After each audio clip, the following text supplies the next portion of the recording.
Bayern Munich, Real Madrid, première manche d'un classique européen, demi-finale de la Ligue des Champions, édition 2023-2024. Un match une confrontation qu'on n'avait pas vue depuis un petit moment, Jota, mais qui est excitante, comme je l'ai dit, c'est le vrai classico européen. Ouais, c'est deux des trois plus grandes équipes à l'ADN Ligue des Champions pour moi, parce que je mettrais Liverpool dans cette très grosse cour, même s'il y a évidemment d'autres très très grands clubs européens. On pourrait ajouter évidemment le Milan AC, mais qui n'est plus le grand Milan qu'il était avant. Mais c'est vrai que voilà, on est sur une équipe qui est un peu comme le Real Madrid, un peu comme nous, arrive quand même à se targuer d'être en demi-finale de Ligue des Champions de manière assez récurrente. Donc très gros classique européen entre deux grosses équipes mondiales. Voilà, un duel qui va s'annoncer haletant demain. Ouais. Bon, parlons un peu de cette équipe du Bayern, justement, pour démarrer la vidéo. Une équipe qui s'est manquée, hein, clairement, sur le plan national cette saison, qui a perdu le titre de Bundesliga après 11 années consécutives de domination, si je dis pas de bêtises. Défaite aussi en Coupe d'Allemagne. Bref, ils jouent vraiment toute leur saison sur cette Ligue des Champions, hein. Ouais, et c'est vrai qu'il faut noter que c'est un Bayern Munich qui est plutôt bon en Ligue des Champions cette saison. Je l'ai déjà dit dans d'autres vidéos. Moi, c'est un Bayern qui me déçoit un petit peu sur l'ensemble de la saison. Alors, c'est assez facile à dire puisqu'il ne remporte pas le titre, et comme tu l'as dit, ça faisait 11 ans consécutifs, donc on va tout de suite se dire voilà, ils gagnent pas le titre, ils sont pas bons. Mais c'est plutôt dans le jeu où je les trouve quand même moins costauds qu'avant. Et pourtant, ils ont recruté un buteur exceptionnel en la personne d'Harry Kane, mais qui est peut-être le chat noir de cette équipe, et on l'espère justement pour que le Real puisse l'emporter dans ces demi-finales, puisque l'Anglais n'a toujours pas remporté le moindre titre dans sa carrière, et voilà, pourvu que ça dure, j'ai envie de dire. Ouais. Alors, ils sont vraiment en dessous cette saison par rapport à leur standard des précédentes années? Ou est-ce qu'ils sont pas aussi, notamment sur le plan national et en Bundesliga, tombés aussi sur une équipe qui est absolument exceptionnelle, le Bayer Leverkusen de notre ami Xabi Alonso? Parce que le Bayern cette saison, c'est seulement 6 défaites, c'est un petit peu plus en moyenne, on va dire, qu'ils font sur les dernières saisons, mais c'est quand même 23 victoires ou 22 victoires. En face, le Bayer Leverkusen, c'est 25 victoires, 6 matchs nuls et surtout 0 défaite, quoi.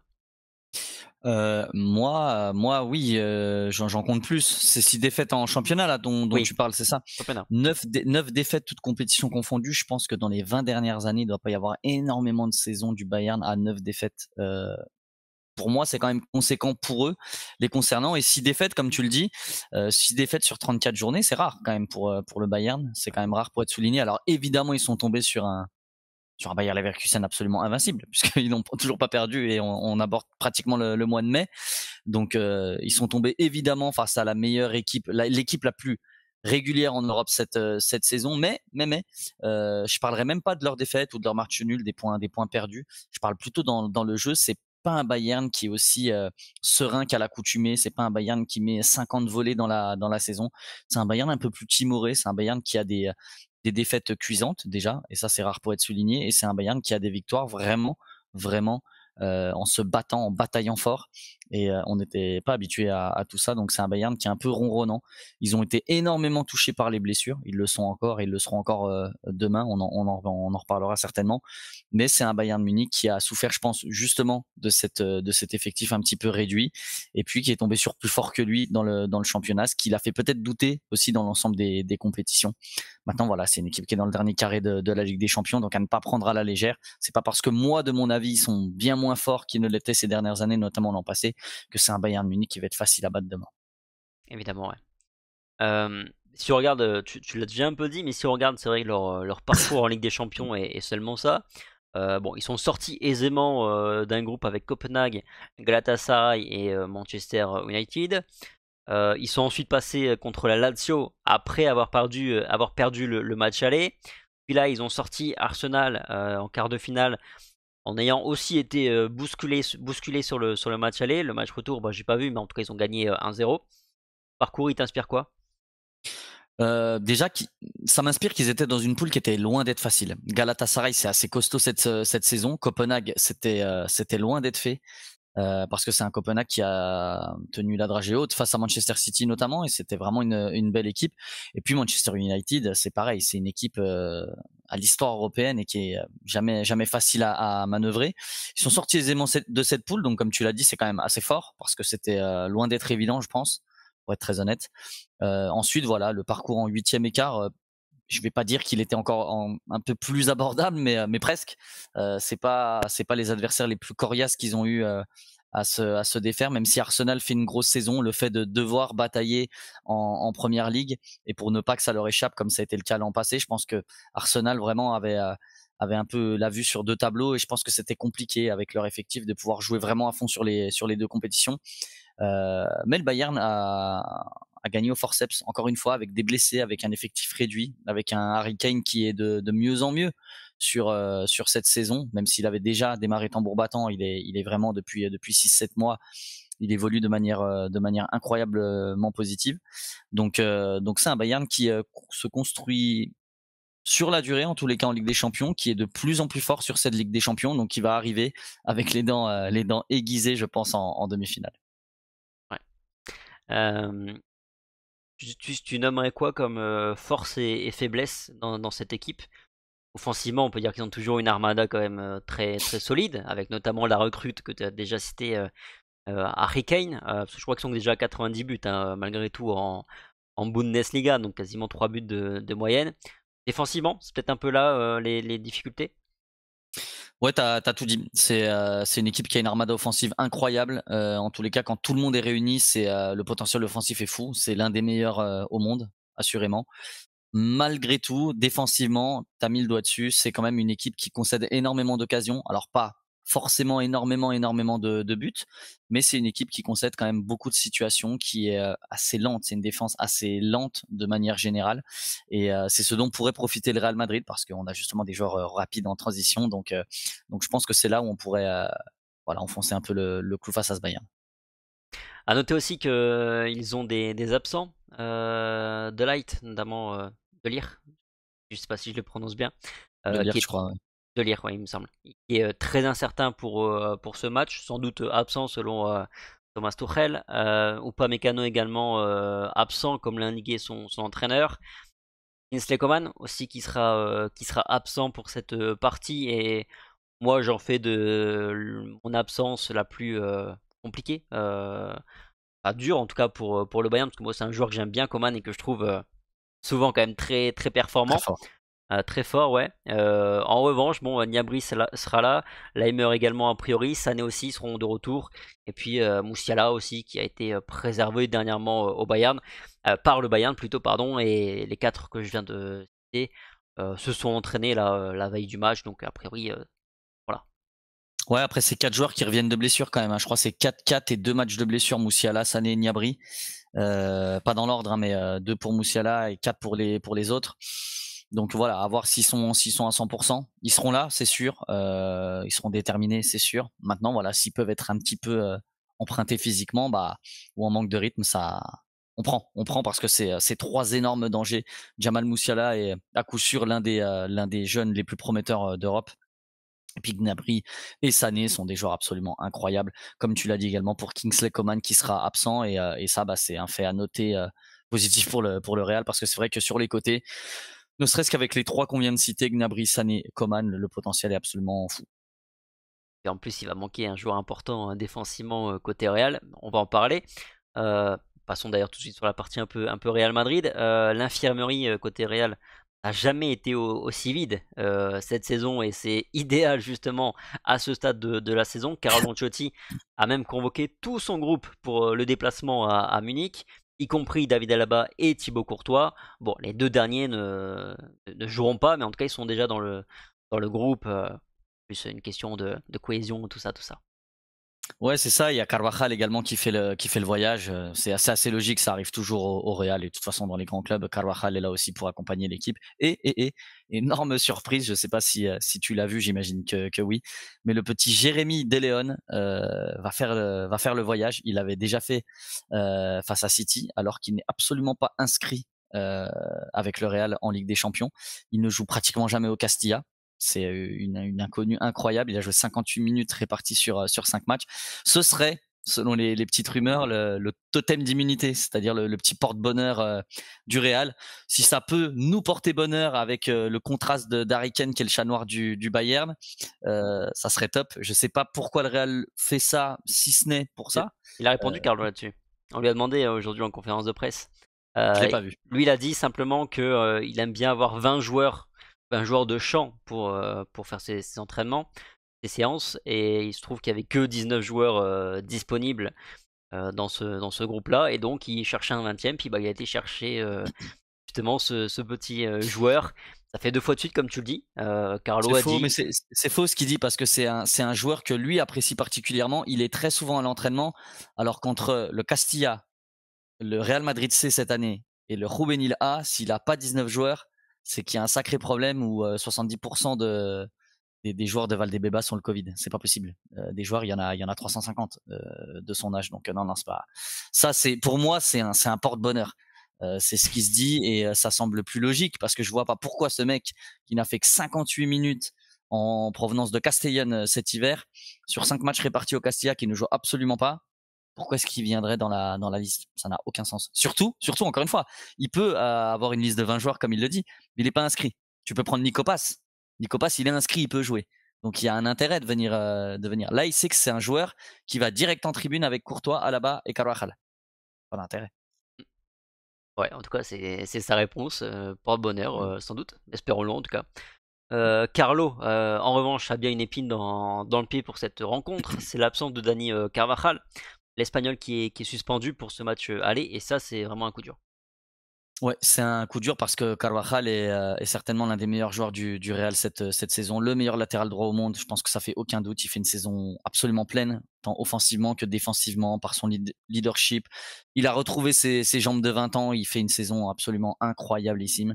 Et c'était une bonne nouvelle du côté du Real parce que l'an passé, c'était loin d'être le cas. Je pense que tout le monde s'en souvient et beaucoup voulaient son départ. Il a retrouvé des couleurs, on l'a dit, peut-être le brassard ou peut-être aussi voilà, voir les années défiler, se dire qu'il en reste plus beaucoup et qu'il faut se remettre au niveau, ou alors la remise en question d'un champion. En tous les cas, c'est vrai que c'est une perte de main assez folle côté Real Madrid parce que, comme je l'ai dit, pour moi, c'est le meilleur latéral droit au monde sur la saison. J'espère qu'il sera suppléé par quelqu'un d'aussi grand que lui. J'espère que ce sera Lucas Vazquez. On a déjà eu un petit peu le débat. J'ai peur quant à la défense alignée par Carlo Ancelotti. J'espère que ce sera Lucas Vazquez. C'est ce qui semble le plus logique. Mais attention. Ouais, puis ça serait complètement dans la logique des choses parce que Lucas Vazquez, sur ses dernières sorties, il est quand même vraiment très très bon. Donc j'espère aussi qu'il n'y aura pas de surprise de dinguerie à ce niveau-là, qu'on aura du Lucas Vazquez. Carlo Ancelotti nous a donné une indication aujourd'hui en conférence de presse. Tchouaméni jouera cette rencontre, titulaire a priori, mais il ne sait pas à quel poste il va jouer. Donc a priori, il y a débat entre est-ce qu'il va jouer central ou est-ce qu'il va jouer plutôt devant la défense. Toi, tu le vois où, Aurélien Tchouaméni? Je l'ai dit déjà dans le live d'après match ce week-end. J'ai dit que c'était possible, hein, vraiment qu'il passe devant Nacho. Nacho reste sur 2 derniers matchs très très bons. Il pourrait vraiment être aligné. Maintenant, ça ferait pas tâche non plus de voir Aurélien Tchouaméni, déjà parce qu'on parle que de grands joueurs au Real Madrid déjà dans un premier temps, donc il y a personne qui fait tâche. Et puis parce que il y a Harry Kane en face et que si tu mets Rudiger avec Tchouaméni, on sait que les deux de la tête, c'est pratiquement 0 duel perdu sur la saison, ils sont incroyables. Et Harry Kane, c'est une menace constante, c'est quelqu'un de grand, de physique. Alors pourquoi pas lui mettre deux colosses dessus? C'est aussi tactiquement quelque chose qui a du sens. Donc ça me surprendrait pas en tous les cas de voir Tchouaméni en centrale. Comme ça me surprendrait pas, Kamavinga, je le trouve un petit peu en deçà ces derniers temps. Ça me surprendrait pas de le voir apporter sa touche physique, son impact physique au milieu de terrain, avec la continuité pour Nacho qui a fait de bonnes sorties. Donc il jouera, tu l'as dit. Je pense que c'est une forte indication. Celui qui peut en payer les frais, c'est Kamavinga, à part si Kamavinga est aligné à gauche, chose dont Ancelotti est absolument capable également. Euh, D'ailleurs, alors c'est la Copé qui dit ça là ce lundi soir, moment où on tourne la vidéo d'ailleurs. Et j'ai vu passer qu'a priori ça pourrait titulariser Luka Modric plutôt que Toni Kroos dans cette partie. Tu crois ça ou pas? J'y crois pas et j'espère pas. J'espère pas parce que Tony Kroos c'est un joueur extraordinaire cette saison. C'est un joueur qui a gagné en impact physique, qui a gagné sur la récupération. Et Modric, bien que ce soit un joueur légendaire qu'on aime tous, il ronronne. Il ronronne sur ses 2 dernières titularisations. Donc, ouais, non, moi je vois Luka Modric démarrer sur le banc et Toni Kroos être titulaire. J'espère en tous les cas parce qu'un milieu qui fonctionne en plus, que ce soit Tchouaméni, Valverde, Kroos ou Camavinga à la place de Tchouaméni, on sait que ces 2 versions-là, elles fonctionnent très très très bien, mieux que les autres. Donc pour moi, c'est absolument logique de voir ça. C'est quoi ton 11 pour ce match-là? Ton 11 personnel. Toi, tu partirais avec quoi? Euh, alors, je vais prendre parti. C'est même pas forcément logique par rapport à ce que j'ai dit ce week-end. Mais donc, Lunin dans les buts, Lucas Vazquez à droite, Rudiger, Chouameni, Mendy, Camavinga, Kroos, Valverde, Bellingham, Vinicius Rodrigo. Je prendrais parti pour Rudiger plutôt que Nacho et Camavinga en sentinelle. Chouameni, tu veux dire. Chouameni, pardon. Ok. Non, moi je conserverai Nacho. Je fais confiance à Nacho parce qu'il a montré sur la demi qu'il Aussi. était tout à fait capable dans ce genre de rendez-vous d'être au niveau. Et surtout, je préfère vraiment garder Aurélien Tchouaméni au milieu en sentinelle. Et Je Kamavinga, comprends. et Kamavinga, tu vois, je préfère le garder aussi sur le banc pour la dernière demi-heure de jeu. Je trouve que vraiment en tant que super sub, Kamavinga il a un impact énormissime. Donc je prendrais ce parti-là, tu vois, bien plus que si tu fais rentrer un Tchouaméni en cours de match par exemple, ou même que si en cours de match tu fais rentrer un défenseur, tu commences avec Tchouaméni défenseur et puis qu'après tu le montes d'un cran, ça aura toujours beaucoup moins d'impact que quand Eduardo Camavinga pardon, lui entre en cours de jeu. Donc moi je partirais sur du Lunin, Lucas Vazquez, Militao pardon, Nacho Oh là là, tu- et Rudiger. Je serais pas surpris qu'ils nous le sortent, mais je pense pas quand même. Mhm. Nacho Rudiger, on reste quand même sur le quart face à City. Ferland Mendy évidemment sur le côté gauche. Chouameni, Fede Valverde et Toni Kroos parce que c'est le meilleur trio cette saison du Real Madrid, celui qu'on a le plus vu et qui a été le plus performant. Et puis devant évidemment Bellingham avec les deux Brésiliens. Et comme ça te fait quand même du coaching pour Carlo parce que tu peux faire entrer Eduardo Camavinga, tu peux faire entrer Luka Modric, tu peux faire entrer Brahim Diaz. Je trouve qu'en termes de coaching, le Real va avoir beaucoup plus, Carlo a beaucoup plus de solutions pour impacter la rencontre que Tuchel en face. Non, mais je suis d'accord avec toi. Et en plus, même si on part avec ton 11, il y a aussi cette double, enfin, cette polyvalence de Kamavinga, où si jamais Mendy n'est pas encore remis à 100%, tu peux aussi mettre Kamavinga sur 15, 20, 25 minutes en tant que latéral gauche, chose qu'il aime faire de manière assez récurrente. Donc, c'est vrai que ça offre plus de solutions au niveau du management, au niveau du coaching. Donc, je te rejoins. Franchement, honnêtement, les deux compos m'iraient. Euh, mais tu vois, je vais même revenir sur ce que j'ai dit. Je pars plus sur ton 11 aussi parce que tu m'as convaincu vraiment. Mais non, mais surtout parce que Chouameni au milieu de terrain, je pense qu'il sera plus important que Kamavinga devant la défense et que Nacho il sait faire le taf derrière. Donc ouais, il y a encore plus de cohérence comme tu l'as dit. Ce trio au milieu de terrain, il a fait ses preuves et c'est le meilleur cette saison. Donc finalement, je te rejoins. Ouais, puis vraiment en termes d'impact en cours de match, si t'envoies Luka Modric et Camavinga avec Brahim Diaz autour de la 60, 70e minute Regardez de la jeu, balle. en plus peu importe le scénario, et même Mhm. si tu perds le match et que tu as besoin d'un boost supplémentaire, de l'énergie supplémentaire, ces gars-là, ils vont te l'apporter. Et si au Ouais. contraire, tu es plutôt en train de mener ta partie, de la contrôler et que tu as besoin de garder De garder la balle. le contrôle, bah, ces joueurs-là vont aussi te l'apporter. Donc je trouve que ça reste important vraiment d'avoir des cartes comme ça en main. Ce serait dommage de pas s'en servir quoi. Parce que bah oui, si tu mets Chouameni en défense, forcément tu mets Eduardo Camavinga au milieu de terrain, puis bah tu perds je trouve quand même un très très bon joker en sachant que Chouameni, est-ce que tu as vraiment l'assurance qu'il fera mieux que Nacho? Je trouve pas forcément, même si ils ont des qualités différentes. Autant face à Haaland, je le comprenais totalement par l'aspect physique.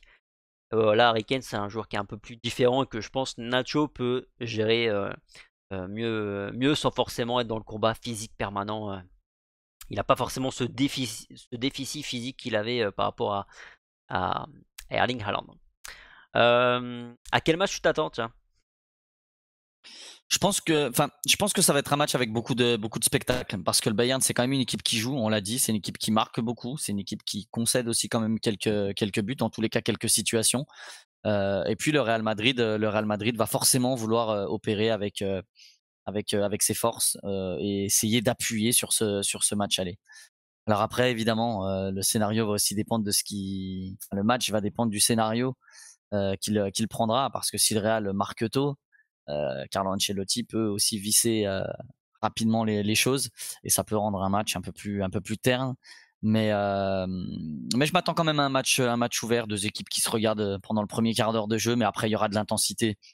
Le Bayern aura forcément envie de tout arracher au match aller parce qu'ils savent qu'à Bernabeu il peut se passer des choses très très bizarres. Et puis le Real aura envie évidemment de se rendre la tâche facile avec un retour à la maison. Donc je pense que ça sera ouvert et qu'il y aura du spectacle. Possiblement un scénario à la City, match aller au Bernabeu, le 3 partout. Bon, à potentiellement. 3 partout à l'Allianz Arena serait pas un si mauvais résultat, même si évidemment une victoire ce serait forcément bien mieux puisqu'il n'y a plus l'avantage du but à l'extérieur. Est-ce que tu trouves vraiment que le Real est favori, toi, dans cette double confrontation? Oui, pour moi, oui, il y a le match à l'extérieur en premier, donc le retour à domicile, c'est quand même un avantage qu'on le veuille ou non, même s'il y a plus de buts à l'extérieur. Tu joues avec ton public au retour, c'est quand même une force supplémentaire. Et puis, comme je l'ai dit, je trouve que le Real n'a perdu qu'une fois dans le temps réglementaire cette saison, contre 9 fois pour le Bayern. Donc forcément, le Real n'est pas battable pratiquement pour le moment. Seul l'Atlético a réussi à le faire tomber. Et puis, d'une manière générale, je trouve le Real plus équilibré et plus complet. Maintenant, encore une fois, on l'a déjà dit à maintes et maintes reprises, c'était le cas face à City. C'est des matchs vraiment qui se jouent à des détails. Il faut un peu de chance, il faut de la réussite devant le but, il faut être efficace, il faut pas prendre de rouge, il faut être concentré, intelligent.